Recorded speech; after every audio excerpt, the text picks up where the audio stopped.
ontvang die opdrag homself om die sonde te haat. Maar ook so om ander tot bekering te roep.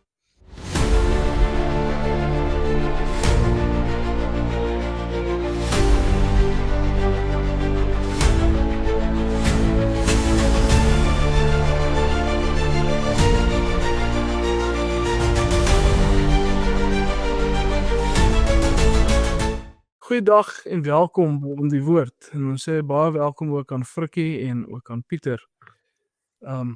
Hoi julle. Goeiedag. Hallo. Nou vandag praat ons saam so 'n bietjie oor vraag en antwoord 43. Laasweek het ons oor Psalm 42. Vraag en antwoord 42 gesels, waar ons bietjie meer pastoraal gepraat het oor die katekismes, daar waar die katekismes praat oor die afsterwing van die gelowige. En vandag praat ons nou so 'n bietjie oor wat se nut verkry ons dan nog verder uit Christus se offer en dood uit. Dan gaan vir ons die vraag en antwoord lees en dan kan ons van daar af saam verder gesels. Nou vraag 43 vra watter nut verkry ons nog verder uit die offer en dood van Christus aan die kruis? En dan antwoord die katekismes en bely ons ook saam met die katekismes deur sy krag, dit bedoel die Christus se krag, word ons ou mens saam met hom gekruisig, gedood en begrawe. Gevolglik kan ons sondige begeertes nie meer oor ons heers nie, maar kan ons onsself as 'n dankoffer aan hom toewy.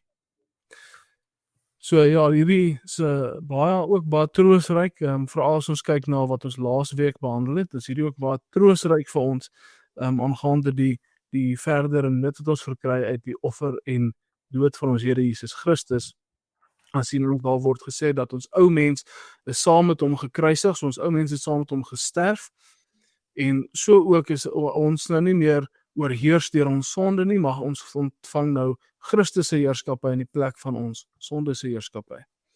Maar nou wil ek graag by julle manne hoor, wat word dan bedoel met hierdie ou mens wat daarvan gepraat word in die katekismes? Hoe moet ons daardie konsep mooi verstaan? Moet ons hom uitpak? Ja, so ek dink iets wat ons moet in ag neem is dit gaan nou sin maak. Ek gaan dalk 'n bietjie met 'n draai daarop aankom. Maar die Here stap 'n ander pad, verskillende pad met almal. En party mense is nie gebore in 'n gelowige huis nie en het 'n hele lewe gelewe voordat hulle tot bekering gekom het. Dan mense kan nogal voel en dink dit beteken dat die mens voor bekering is die ou mens en die mens na bekering is die nuwe mens. Maar party van ons het die besondere groot voorreg om as verbondskinders groot te word in 'n gelowige huis. En dan mag jy dalk voel, hoorie, maar ek het nie 'n ou mens in daardie sin noodwendig nie. Ek het nie nooit 'n groot bekeringsdag ondergaan soos wat Paulus ondergaan het nie. So hoe werk die ou mens vir my en die nuwe mens vir my? Maar ons moet onthou dat baie keer werk die Here met ons soos wat hy met Paulus gewerk het. Paulus het 'n groot bekeringservaring gehad. Of hy kan met ons werk soos wat hy baie waarskynlik met Timoteus gewerk het. Ons lees dat Timoteus se ma en ouma was gelowiges. En dis die geloof wat ook in hom was. Ons lees dit in die briewe wat Paulus aan hom skryf. So hy het waarskynlik nie 'n groot bekeringsoomblik gehad soos wat Paulus het nie. So met dit alles gesê, hoe moet ons dan nou die ou mens verstaan? Die ou mens is die onbekeerde mens. Dit is wie ons sou wees en wie ons is sonder Christus. Dit is die ou mens. Dit is die mens wat nog oorheers word deur die sonde. So of jy nou deur die loop van jou lewe stelselmatig gegroei het in geloof en of jy 'n groot bekeringsoomblik het, die waarheid van die saak is, ons almal moet nog steeds elke dag bekeer. Ons almal moet nog steeds elke dag wegdraai van die sonde af. So bekering is nooit een enkelvoudige gebeurtenis met 'n duidelike ou mens en 'n duidelike nuwe mens nie. Dit is altyd 'n pad wat jy met die Here stap, waar jy elke dag moet bekeer, en die ou mens is juist hierdie dele van jou wat onbekeerd is. Mens kan amper sê, wie jy is sonder Christus, dis die ou mens. Ja. Ja. Ek weet nie of daar iets is wat jy wil byvoeg daarop nie. Nee, niks spesifieks nie. Okay. Ja, so ons sien dan hierdie ou mens soos jy sê Frikkie is wie ons was. En wie ons was dan saam met Christus ook gekruisig. Nou wat beteken dit dan vir ons dat ons saam met Christus gekruisig is en wat se praktiese implikasies het dit dan vir ons as ons sê hierdie ou mens, hierdie sondige mens van ons wat ons voor ons bekering was. Wat beteken dit dan vir ons prakties en in ons lewens as ons sê dat hy saam met Christus gekruisig is? Wel, dit beteken eenvoudig as ek dit plat mag stel, dit gaan seer wees. Dit is iets wat jy afsterf. Dit is iets wat jy wat nou klaar doodgemaak is. Dit is iets wat ja, dit is jy moet nie dink dit gaan maklik wees om 'n nuwe mens te wees soos in agter die ou mens is gekruisig en gesterf nie. Dit is 'n afsnyproses. Ja. Ja, Pieter, daar was tog al 'n vraag met wat insig gedoen het, 'n antwoord wat insig gedoen het, dit gaan seer wees, dit gaan nie maklik wees nie, dit is 'n afsterwing. Maar net om 'n bietjie teologies uit te brei op wat Pieter nou mooi emosioneel beklemtoon het. Die afsterwe van die ou mens wat saam met Christus gekruisig is, dit beteken letterlik dat wou Christus het vir ons gesterwe. Hy het die dood vir ons gedra. Hy het die straf vir die sonde gedra. En dit beteken dat daardie ou mens wie ons sou wees sonder hom, hy is ook dood. Hy is ook in die graf. Hy is ook begrawe. En skalk dit prakties beteken dit dan dat die sonde nie meer oor ons heers nie. Ek wil net vir ons in hierdie verband Romeine 6 vers 6 lees. Romeine 6 vers 6. Ons weet tog dat die sondige mens wat ons was, saam met Christus gekruisig is, sodat ons sondige bestaan beëindig kon word. Ons is dus nie langer slawe van die sonde nie. So deur Christus wat vir ons sondes gesterf het en die dood oorwin het, word ons die nuwe mens gemaak. En die vergroot verskil is, met die ou mens heers die sonde nog oor die ou mens. Met die nuwe mens heers die sonde nie meer oor die nuwe mens nie. Nou. Nee, baie dankie vir 'n aanhaling uit Romeine 6 uit Frikkie. Dit maak dit baie duidelik vir ons, nee. En so sien ons dan die sonde heers nie meer oor ons nie. Maar as Christus ons sondige natuur dan oorwin het, waarom ervaar ons dan nog versoeking in van die sonde? As ons sê die sonde heers nie meer oor ons nie, hoekom ervaar ons dan daarin nog daardie versoekinge wat ons het van ons sondige natuur? Ja, skalk Pieter, jy is welkom. Ja. En dit is 'n verskil daarin om deur die sonde oorheers te word en 'n sondaar te wees. Om 'n slaaf van die sonde te wees en 'n sondaar te wees.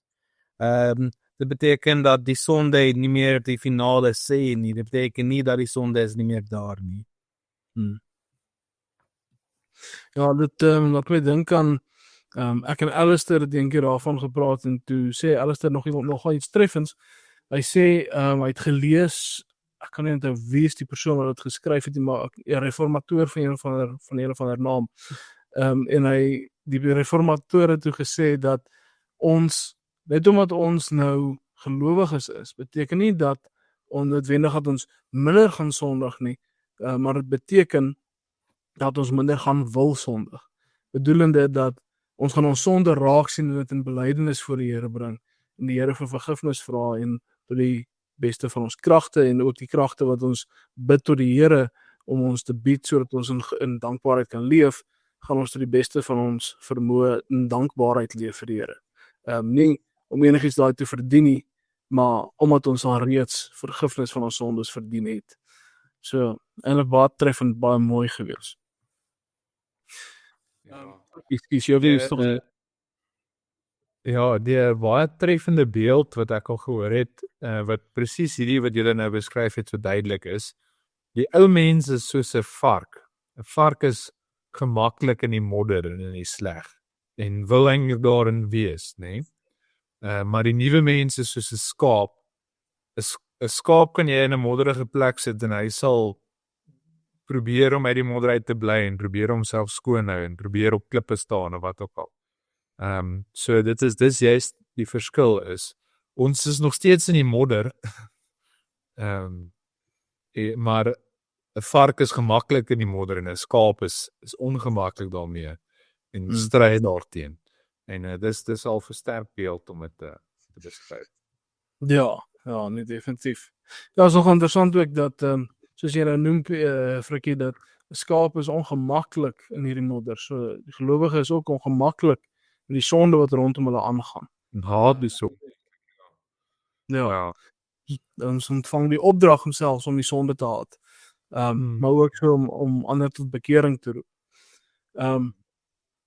Maar hoe lyk dit dan om onsself as 'n dankoffer? Hoe lyk hierdie danksegging wat ons in die Here bied in ons lewens? Omdat ons nou besef dat ons ou mens is gekruisig, ons is nou onder die heerskappy van ons Here Jesus Christus wat vir ons gesterf het. Hoe lyk so 'n lewe van dankbaarheid teenoor die Here? Maar jy het gepraat oor 'n dankoffer. 'n Offer is iets wat geheel en al gegee word. As jy 'n hele dankoffer uitgiet, gee jy dit heeltemal uit. Die dier word heeltemal doodgemaak. Ja, die priesters kon stukke van die vleis vat, van die paar van die brandoffers, maar die algehele beeld is dat alles verbrand word en daar so is nie geheel en al. So as ons lewens as 'n dankoffer aan God moet instel, beteken ons gee dit geheel en al. Kan nie 'n stukkie in kant hê nie. Ja, Pieter, om skrif presies sê wat jy nou gesê het, gaan ek vir ons Romeine 12 vers 1 lees. En nou doen ek 'n beroep op julle broers op grond van die groot ontferming van God. Gee julself aan God as lewende en heilige offers wat vir hom aanneemlik is. Dit is die wesenlike van die godsdiens. Verskoon tog wat julle moet beoefen. Ja, nee, so Pieter, jy is heeltemal reg. Ons moet alles gee. Hier so staan, interessant genoeg, gee julle self as lewende heilige offers. So, jy moet elke deel van jou lewe moet jy aan die Here gee. Nou, so dis jou hele lewe in totaliteit, nee, so dit sluit elke stukkie van jou lewe in. Dit is nie dat dit net jou Sondag is nie, dit is jou Maandag tot Sondag. Of eerder Sondag tot Saterdag.